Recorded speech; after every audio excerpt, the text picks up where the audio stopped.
ফেনীর সোনাগাজীর বহুল আলোচিত নুসরাত জাহান রাফি হত্যা মামলায় ৭ বছর পর বহুল প্রতীক্ষিত রায় দিয়েছেন হাইকোর্ট। বরখাস্ত অধ্যক্ষ সিরাজউদ্দৌলা এবং শাহাদাত হোসেন শামীমের মৃত্যুদণ্ড বহাল রেখে ৪ জনকে যাবজ্জীবন এবং ১০ জনকে খালাস দিয়েছেন আদালত। একই সাথে বিচারিক আদালতে ১৬ জনকে একযোগে মৃত্যুদণ্ড দেয়া সেই বিচারকের বিচারিক ক্ষমতা প্রত্যাহারের নির্দেশ দেওয়া হয়েছে। বিস্তারিত জানাচ্ছেন মাইনুল মারুফ। ২০১৯ সালের ৬ এপ্রিল ফেনীর সোনাগাজী ইসলামিয়া ফাজিল মাদ্রাসার ছাদে জীবন্ত পুড়িয়ে দেওয়া হয় আলিম পরীক্ষার্থী নুসরাত জাহান রাফিকে। অভিযোগ, অধ্যক্ষ সিরাজউদ্দৌলার বিরুদ্ধে যৌন নিপীড়নের মামলা তুলে নিতে অস্বীকৃতি জানালে তার শরীরে আগুন দেওয়া হয়। ৪ দিন পর ১০ এপ্রিল ঢাকা মেডিকেল কলেজ হাসপাতালের বার্ন ইউনিটে মারা যান নুসরাত। এই হত্যাকাণ্ডে ক্ষোভে ফেটে পড়ে পুরো দেশ। দ্রুত তদন্ত শেষে ২০১৯ সালের ২৪ অক্টোবর ফেনীর নারী ও শিশু নির্যাতন দমন ট্রাইব্যুনাল ১৬ আসামির সবাইকে মৃত্যুদণ্ড দেন। পরে আইন অনুযায়ী ডেথ রেফারেন্স, জেলাপিল ও আপিল শুনানির জন্য মামলাটি হাইকোর্টে আসে। দীর্ঘ শুনানি শেষে সোমবার বিচারপতি বিশ্বদেব চক্রবর্তী এবং এ.কে.এম. রাশিদুজ্জামান রাজার সমন্বয়ে গঠিত বিশেষ বেঞ্চ রায় ঘোষণা করেন। রায়ে অধ্যক্ষ সিরাজউদ্দৌলা ও শাহাদাত হোসেন শামীমের মৃত্যুদণ্ড বহাল রাখা হয়। ৪ আসামির সাজা কমিয়ে করা হয় যাবজ্জীবন, আর ১০ জনকে খালাস দেওয়া হয়। নুসরাতের মৃত্যুকালীন জবানবন্দিকে গুরুত্বপূর্ণ প্রমাণ হিসেবে গ্রহণ করেছেন আদালত। দুজনের মৃত্যুদণ্ড বহাল রেখেছেন। তারা হলেন তৎকালীন মাদ্রাসার সুপার অধ্যক্ষ এস.এম. সিরাজউদ্দৌলা এবং শাহাদাত হোসেন শামীম, যার নুসরাতের পরে রাগ ছিল কারণ সে প্রেম নিবেদন করেছিল এবং নুসরাত সেটা রিফিউজ করেছিল। বাকি মৃত্যুদণ্ডপ্রাপ্ত ৪ জনকে মৃত্যুদণ্ড থেকে কমিয়ে তাদের সাজা যাবজ্জীবন করা হয়েছে। ১০ জনকে আদালত বেকসুর খালাস দিয়েছেন, যাদের বিরুদ্ধে কোনো সাক্ষ্য প্রমাণ আপিল হাইকোর্টের দৃষ্টিতে পাওয়া যায়নি। রায়ে আরেকটি গুরুত্বপূর্ণ পর্যবেক্ষণ এসেছে। ১৬ জনকে একযোগে মৃত্যুদণ্ড দেয়াকে বাড়াবাড়ি উল্লেখ করে সেই রায় দেওয়া ট্রাইব্যুনালের বিচারক মামুনুর রশিদের বিচারিক ক্ষমতা প্রত্যাহারের নির্দেশ দেয় উচ্চ আদালত। এবং মামুনুর রশিদ সম্পর্কে আদালত তার পর্যবেক্ষণে বলেছেন, এই ধরনের সেন্টেন্সিংটাকে বলেছেন মাইন্ডলেস অর্থাৎ আদালত যিনি বিচার করবেন, তিনি যে ধরনের বিচারিক মন অ্যাপ্লাই করতে হয় এই মামলার দণ্ড দেওয়ার ক্ষেত্রে, সেক্ষেত্রে তিনি সেটি করতে ব্যর্থ হয়েছেন বলে আদালত পর্যবেক্ষণে বলেছেন। এবং আদালত এও বলেছেন যে তাকে এই ধরনের দায়রা অর্থাৎ ফৌজদারি মামলার বিচার এবং সেন্টেন্সিং থেকে বিরত রাখার জন্য আইন, বিচার এবং সংসদীয় বিষয়ক মন্ত্রণালয়কে নির্দেশনা পর্যন্ত প্রদান করেছেন। অন্যদিকে আসামিপক্ষের দাবি, সিসিটিভির গুরুত্বপূর্ণ ফুটেজ গায়েব হয়ে যাওয়ায় ঘটনার রহস্য এখনো উন্মোচিত হয়নি। তাই তারা এ রায়ের বিরুদ্ধে আপিল করবেন বলে জানিয়েছেন। আমার আসামি ছিল ৩ জন। ওই প্রেমিসেসে একটা সিসিটিভি ক্যামেরা ছিল। এই সিসিটিভি ক্যামেরার ছবি আজও সেখানে আছে। ৬ বছর আগেও সেখানে সিসিটিভি ক্যামেরা ছিল, কিন্তু প্রসিকিউশন পক্ষ কিংবা ইনভেস্টিগেটিং অফিসার ওই সিসিটিভি ক্যামেরাটাও সিজ করে নাই, সিসিটিভি ক্যামেরাটাকে আদালতের সামনে উপস্থাপনও করে নাই। আমার আসামিদের মধ্যে ৩ জন একুইটাল রয়েছেন, আর একজনের ডেথ বহাল আছে, মানে আপনার শাহাদাত হোসেন শামীম।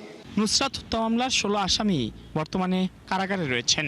হাইকোর্টের নির্দেশে যাবজ্জীবন পাওয়া ৪ আসামিকে কন্ডেম সেল থেকে দ্রুত সাধারণ কারাগারে স্থানান্তরের নির্দেশ দেওয়া হয়েছে। মাইনুল মারুফ, ৭১, ঢাকা। দীর্ঘ ১২ বছর পর রুনা বেগম হত্যা মামলার রায়ে পিতা শরীফ আলীকে মৃত্যুদণ্ড এবং ৫০,০০০ টাকা জরিমানা করেছে আদালত। সোমবার দুপুর অতিরিক্ত জেলা ও দায়রা জজ দ্বিতীয় আদালতের বিচারক মোহাম্মদ আনোয়ারুল হক এই রায় দেন। এর আগে ২০১৪ সালে কমলগঞ্জ উপজেলার পূর্ব ভানুবিল গ্রামের শালেক মিয়ার সাথে জমি নিয়ে বিরোধ চলছিল শরীফ আলীর। এরই জেলে শালেক মিয়াকে ফাঁসাতে নিজের ৩.৫ বছরের মেয়ে রুনা বেগমকে পরিকল্পিতভাবে হত্যা করে পিতা শরীফ আলী। এ ঘটনায় মেয়ের মা নিকজান বিবি আদালতে হত্যা মামলা দায়ের করেন।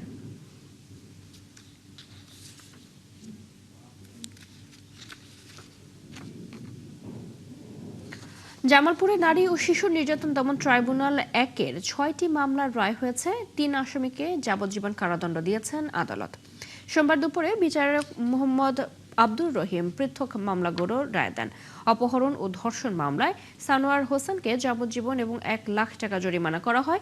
বুদ্ধি প্রতিবন্ধী কিশোরী ধর্ষণ মামলায় সিরাজুলকে 10 বছরের কারাদণ্ড দেওয়া হয়। বকশীগঞ্জের অপহরণ মামলায় মোখলেস এবং মমিন মিয়াকে যাবজ্জীবন ও 3 লাখ টাকা করে জরিমানা এবং নাবালক মিন্টুকে 10 বছরের আটক আদেশ দেওয়া হয়। এছাড়া যৌতুকের মামলায় আজিজুর রহমানকে 2 বছরের সশ্রম কারাদণ্ড এবং 1 লাখ টাকা জরিমানা করা হয়।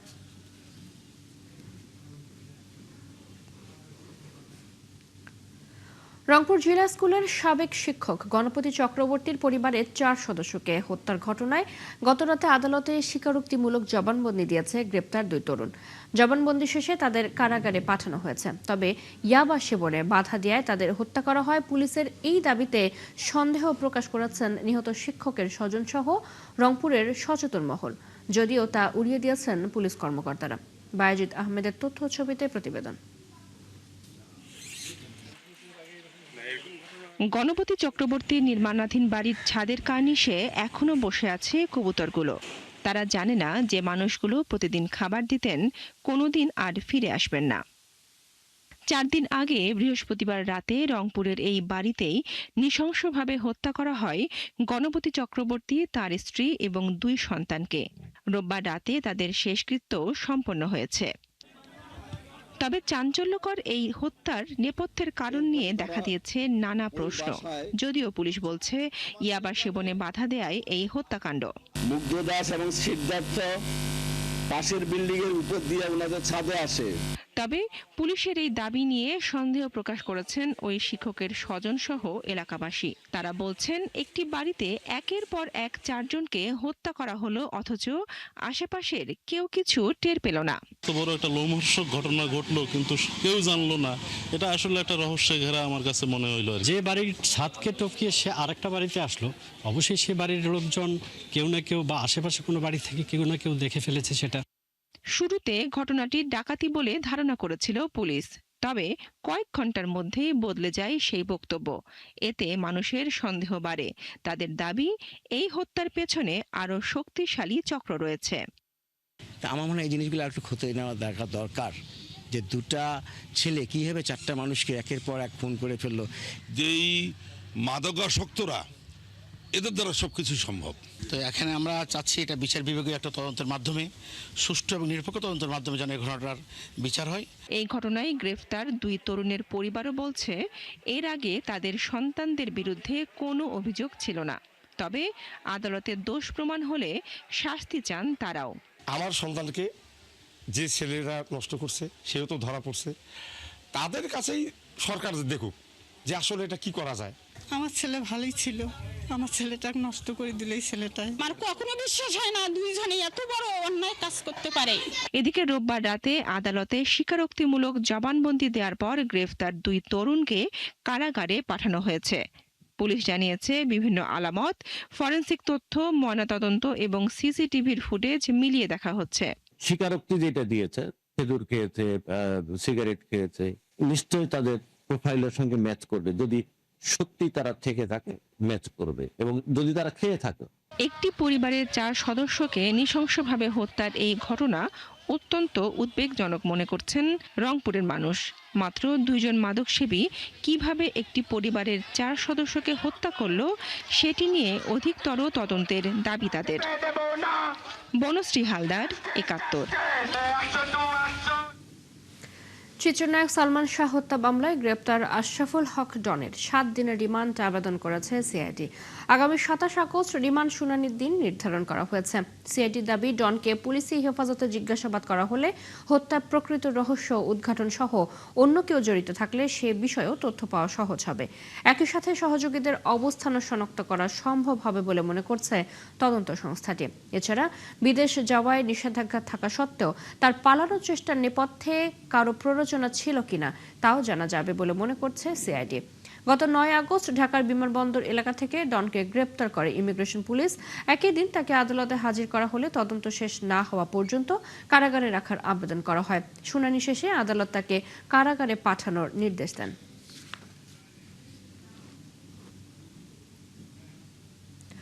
রাজধানীর যাত্রাবাড়ী থেকে পুলিশের লুট হওয়া 4টি আগ্নেয়াস্ত্র এবং 6 জনকে গ্রেপ্তার করেছে পুলিশ। এ ঘটনায় ওয়ারি এলাকার শীর্ষ সন্ত্রাসী অটো সজলের ভাই সজীব সহ 6 জনকে চট্টগ্রাম থেকে ঢাকায় আসার পথে গ্রেপ্তার করা হয়। পরে তাদের দেওয়া তথ্যের ভিত্তিতে গ্যান্ডারিয়া একটি বাসায় অভিযান চালিয়ে এসব অস্ত্র ও মাদক উদ্ধার করে পুলিশ। মাদকদ্রব্য নিয়ন্ত্রণ অধিদপ্তরের এক পরিদর্শককে গুলি করার ঘটনা তদন্তে শুরু হওয়া এই অভিযানে এখনো পর্যন্ত 9টি অস্ত্র উদ্ধার করেছে পুলিশ, যার 4টি জুলাই গণ অভ্যুত্থানের সময় পুলিশের কাছ থেকে লুট হওয়া অস্ত্র। এর আগে এই চক্রের মূল হোতা অটো সজলকেও 18 জুন গ্রেপ্তার করা হয়। এখনো পর্যন্ত এই চক্রের 14 জনকে গ্রেপ্তার করা হয়েছে, যাদের সবার বিরুদ্ধে মাদক ও অস্ত্র আইনে মামলা রয়েছে। গ্রেপ্তারকৃত 2 নম্বর আসামি মোহাম্মদ সজীব শীর্ষ সন্ত্রাসী ও অস্ত্র ও গডফাদারের সজল অটো মেট্রো ছোট ভাই, যেটা আমরা অটো সজল নামে পরিচিত, তার ছোট ভাই। এবং অটো সজল বর্তমানে জেলখানায় রয়েছে। অটো সজল জেলখানায় যাওয়ার পরে এই মাদক এবং অস্ত্রের এই ধরনের কার্যক্রমের সঙ্গে এই সজীব জড়িত হয়ে পড়ে এবং সজীবকে আমরা গতকালকে আমরা এই 4টি অস্ত্র সহ গ্রেপ্তার করতে পারি। এই 4টি অস্ত্রের মধ্যে একটি অস্ত্র পুলিশের ব্যবহৃত অস্ত্র। বিভিন্ন স্থানে দলের নাম ভাঙিয়ে অপতৎপরতা চালানো ব্যক্তিদের বিরুদ্ধে ব্যবস্থা নেওয়ার কথা জানিয়েছেন বিএনপির নতুন ভারপ্রাপ্ত মহাসচিব রুহুল কবির রিজভী। দুপুরে শহীদ রাষ্ট্রপতি জিয়াউর রহমান ও সাবেক প্রধানমন্ত্রী খালেদা জিয়ার সমাধিতে শ্রদ্ধা নিবেদন শেষে তিনি এই সতর্কতা দেন। তার দাবি, ক্ষমতায় এসে সরকার জনগণের জন্য কাজ করছে। সব ষড়যন্ত্র মোকাবিলা করে প্রধানমন্ত্রী তারেক রহমান জনপ্রিয়তা অর্জন করেছেন বলেও মন্তব্য করেন রিজভী। মাহিলা ইসলামের রিপোর্ট। শহীদ রাষ্ট্রপতি জিয়াউর রহমান ও সাবেক প্রধানমন্ত্রী খালেদা জিয়ার সমাধিতে সোমবার বিএনপি নেতাকর্মীদের উপচে পড়া ভিড়। দলীয় স্লোগানে মুখর পুরো এলাকা। ভারপ্রাপ্ত মহাসচিবের দায়িত্ব পাওয়ায় দলের প্রতিষ্ঠাতার সমাধিতে শ্রদ্ধা জানাতে রুহুল কবির রিজভীর উপস্থিতিকে ঘিরেই নেতাকর্মীদের মাঝে দেখা যায় উচ্ছ্বাস। তাদের প্রত্যাশা, রিজভীর মতো ত্যাগী ও পরীক্ষিত নেতাদের পাশাপাশি দলের দীর্ঘদিনের আন্দোলন সংগ্রামে ভূমিকা রাখা অন্য নেতাকর্মীরাও ভবিষ্যতে মূল্যায়িত হবেন। ভারপ্রাপ্ত মহাসচিবের দায়িত্বটা অনেক বড়। এখানে নিশ্চয়ই আমরা মনে করছি যে উনি সফলভাবেই ওনার দায়িত্ব পালন করবেন। তিনি যে সফলতা সততার সাক্ষ্য রেখেছেন, ইনশাল্লাহ আগামী দিনেও তিনি এই নতুন দায়িত্বপ্রাপ্ত হয়ে তিনি আবার নতুনভাবে তিনি নিজেকে আবিষ্কার করবেন। শ্রদ্ধা নিবেদন ও জিয়ারত শেষে সাংবাদিকদের মুখোমুখি হন বিএনপির নতুন ভারপ্রাপ্ত মহাসচিব রুহুল কবির রিজভী। অনৈতিক চিন্তা করে তারা চিন্তা করতে পারবে না, কারণ আমাদের প্রত্যেকটি কাজ, প্রত্যেকটি কর্মকাণ্ড, সরকারের প্রত্যেকটি কর্মসূচি যেটি বাস্তবায়ন হচ্ছে, প্রত্যেকটির ব্যাপারে আমাদের প্রধানমন্ত্রী, মাননীয় প্রধানমন্ত্রী, তিনি জবাবদিহিতার প্রতিটি স্তর করেছেন। প্রত্যেকটি ক্ষেত্রে তিনি জবাবদিহিতা নিশ্চিত করেছেন। সুতরাং জনস্বার্থের বাইরে আমরা বাংলাদেশ জাতীয়তাবাদী দল তারা কোনো কাজ করবে না। বিভিন্ন স্থানে দলের নাম ভাঙিয়ে অপতৎপরতা চালানো ব্যক্তিদের বিরুদ্ধে ব্যবস্থা নেওয়া হচ্ছে বলে জানান রিজভী। নানা ষড়যন্ত্র থাকলেও তা মোকাবেলা করেই এগিয়ে যাবার প্রত্যয় জানান তিনি। নৈতিক কর্মকাণ্ড থাকতে পারেন, তাদেরকে বলবো যে 5ই আগস্টের পর থেকে দেখেছেন আমাদের চেয়ারম্যান কত শক্ত হাতে যারা দলের নাম ভাঙিয়ে নানা ধরনের অপকর্মে যুক্ত ছিলেন তাদের বিরুদ্ধে শক্ত পদক্ষেপ নিয়েছেন। সুতরাং কেউ অনৈতিক কাজ করবেন না, গঠনমূলক কাজে থাকবেন, দলকে শক্তিশালী করতে হবে। এবার দলীয় প্রতীক না থাকায় স্থানীয় সরকার নির্বাচন নিয়ে বিশৃঙ্খলার আশঙ্কা কম বলেও জানান রুহুল কবির রিজভী। জনগণের স্বার্থে এবং জনগণের জন্য কাজ করলে সেই দলের সরকার কোনোদিনই ব্যর্থ হবে না। মাহিলা ইসলাম, 71, ঢাকা। বাংলাদেশের সাথে সম্পর্ক জোরদারে গুরুত্ব দিচ্ছে যুক্তরাষ্ট্র, ভারত সহ বিভিন্ন দেশ। এরই ধারাবাহিকতায় সরকারের বিভিন্ন মন্ত্রী প্রতিমন্ত্রীর সাথে দ্বিপাক্ষিক নানা ইস্যুতে বৈঠক করছেন দেশগুলোর কূটনীতিকরা। আজ বাণিজ্য মন্ত্রীর সাথে বৈঠক শেষে ভারতীয় হাই কমিশনার বলেন, ঢাকার সাথে সম্পর্ক এগিয়ে নিতে চায় দিল্লি। আর স্থানীয় সরকার মন্ত্রীর সাথে সাক্ষাতে মার্কিন রাষ্ট্রদূত ব্রেন্ট ক্রিস্টেনসন বলেন, ঢাকা ওয়াশিংটন সম্পর্ক আরও গভীর করতে চায় তার দেশ। শারমিন নীরা রিপোর্ট। বিএনপি সরকারের 6 মাসে বাংলাদেশের সাথে দ্বিপাক্ষিক সম্পর্ক আরও জোরদারে এগিয়ে আসছে বিভিন্ন দেশ। বিশেষ করে প্রতিবেশী দেশ ভারতের তৎপরতা চোখে পড়ার মতো। প্রধানমন্ত্রী তারেক রহমানের সঙ্গে বৈঠকের পর বিভিন্ন দফতরের মন্ত্রীদের সাথেও বৈঠক করেছেন দেশটির হাইকমিশনার দীনেশ ত্রিবেদী।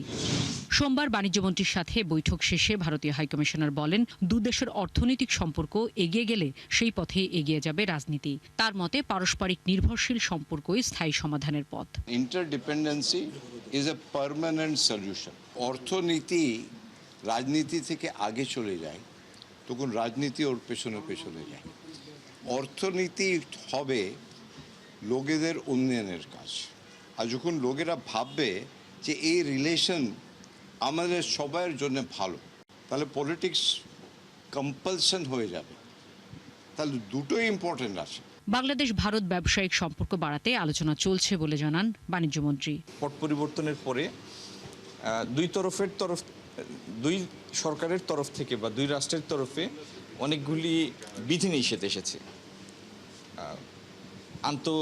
বাণিজ্যের পথে অনেকগুলি বিধিনিষেধ এসেছে।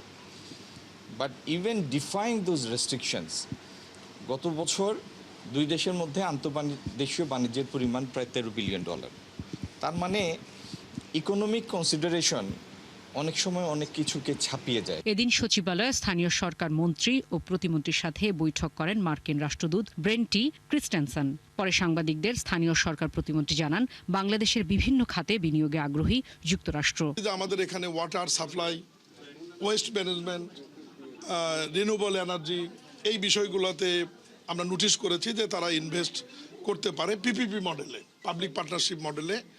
তো সেই বিষয়গুলো উনি বললো যে আমরা অফিসিয়ালি নোটিশ করব, আলোচনা করব। মূলত ছিল এটা সৌজন্য সাক্ষাৎ।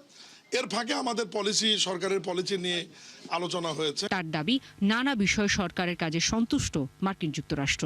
সাক্ষাতের ফাঁকে শারমিন নীরা, ৭১, ঢাকা। চলছে সংবাদ সংযোগ। সরাসরি সংবাদ এবং অনুষ্ঠান দেখতে চোখ রাখুন ৭১ ফেসবুক পেজে, সাবস্ক্রাইব করুন ৭১ ইউটিউব চ্যানেল। থাকুন ৭১-এর সাথে।